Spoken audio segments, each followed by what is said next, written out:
여러분의 한국어 교습이 사실대가 학생들입니다. 지금 영상은 지진으로 당했던 만들리 사과이 쪽에 보내드린 물건들에 대해 설명 영상입니다. 후원자는 우리나라에 비관하는 그리고 GWM입니다. 도와주셔서 너무 감사드리고 지금부터 미얀마어로 다시 설명하겠습니다.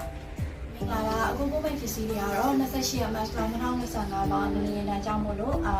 အခက်အခဲတွေကြုံတွေ့ခဲ့တဲ့ဗန်ဒီနဲ့ဆိုင်ဘက်ကိုပုံမှန်ပစ္စည်းတွေကြောင့်ဖြစ်ပါတယ်အဓိကကိုညီပြတာကတော့ကိုရီးယားဘက်ကနေပြီးတော့နိုရီလာတွေရဲ့ပြီးတော့ပြီးကွာနာနဲ့ရဲ့ JWM ဆိုတဲ့အဖွဲ့တွေဖြစ်ပါတယ်အဓိကတော့ကျွန်တော်တို့ပုံမှန်ပစ္စည်းတွေအနေနဲ့ဆိုလို့ရှိရင်တော့အခုငလျင်တန်းကြောင့်မို့လို့လိုအပ်တဲ့နေရာတွေကူတဲ့အဖွဲ့အစည်းတွေလည်းအများကြီးရှိတာဟုတ်တယ်လို့အခုအနေနဲ့ဆိုလို့ရှိရင်တော့ချင်နာဝီဖလိုက်နောက်ထပ်လိုအပ်နေတဲ့ကိုပို့ပြီးတော့မှဖြစ်ပါတယ်ပြီးရခါကြလို့ရှိရင်တော့ဆောင်းလိုက်ရခါအနေနဲ့တော့မုတ်တီးပြီးရခါသမီးနဲ့အတူဆောင်ရတဲ့ပစ္စည်းတွေကိုလည်းပို့ပေးပါမှာဖြစ်ပြီးတော့လက်ရှိ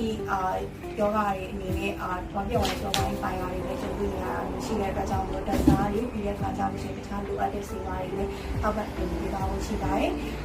နောက်တစ်ခုအနေနဲ့ဆိုရင်တော့အမျိုးသမီးတွေအနေနဲ့လောင်းစင်တဲ့ပစ္စည်းတွေတွင်းခံတွေကိုလည်းကျွန်တော်တို့ဘက်ကနေပြီးတော့ပို့ပေးပါဖို့ရှိပါတယ်ရှင်